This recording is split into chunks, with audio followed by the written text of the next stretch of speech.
तर आज आहे संडे आणि संडे म्हणजे काहीतरी वेगळं झालं पाहिजे. आणि वेगळं म्हणण्यापेक्षा जे लोक नॉनव्हेज खातात त्यांना संडेला हे नॉनव्हेज हे खायला आवडतं, म्हणजे आवडतं. जर संडेला नॉनव्हेज नाही केलं तर ते संडे असल्यासारखं वाटतच नाही आहे. म्हणून म्हटलं चला आता आज करायचं होतं आपल्याला चिकन. तर फक्त चिकन सुका मसाला बनवायचं होतं, कारण आता मुलांना चिकन सुका आणि राईस खायची इच्छा होती. म्हणून म्हटलं चला आता सुकं चिकन मसाला बनवूया. तर सर्वात प्रथम इथे पातेल्यामध्ये तेल गरम करून घेतलेलं आहे. त्या तेलातच बारीक चिरलेला कांदा, बारीक चिरलेली कोथिंबीर आणि हळद टाकून हे छानपैकी आपल्याला परतून घ्यायचं आहे. हे पहा, हे छानपैकी परतून झालं तर आता आपल्याला ॲड करायचं आहे स्वच्छ धुतलेलं 1-2 ते 3 पाण्याने स्वच्छ धुतलेलं चिकन. तर हे चिकन त्याचे जास्त पीसेस हे जास्त बारीकही नाही आणि जास्त मोठेही नाही आहेत, ते मीडियममध्ये आहेत. आता हे आपल्याला या तेलातच 1-2 ते 3 मिनटं परतून घ्यायचं आहे बिना पाणी टाकता.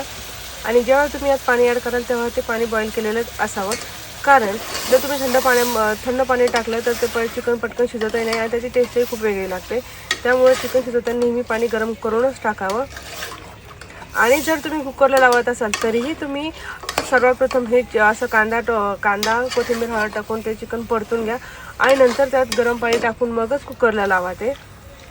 पण मी शक्यतो चिकन हे पातेल्यात शिजवते, कारण मला पातेल्यात शिजवलेलं चिकन आवडतं. आम्ही कुकरला चिकन नाही लावत आहे. तर हे इथे मी गरम पाणी टाकलेलं आहे आणि जर तुम्हाला हवं आहे रस्सा तेवढंच पाणी त्याच्यामध्ये ॲड करा.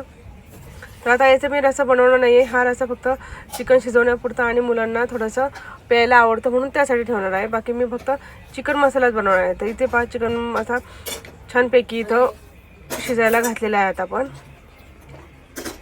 आता चिकन झाकण ठेवून चिकन छानपैकी शिजलेलं आहे. तर एका कढईमध्ये आपण जो रस्सा भाजी बनवतो, कांदा खोबरं अद्रक लसूण कोथिंबीर याचं जे वाटण करून मसाला करतो ते ॲड करून बघा. इथे तेल टाकून मस्तपैकी चिकन यामध्ये छानपैकी असं परतून घेतलेलं आहे. लाल तिखट, गरम मसाला, हळद, चिकन मसाला हे सगळं टाकून आपण छानपैकी परतून घेतलेलं आहे.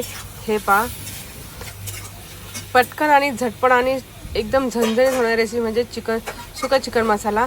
नक्की करून बघा. आता यात आपण टाकलेली बारीक चिरलेली कोथिंबीर.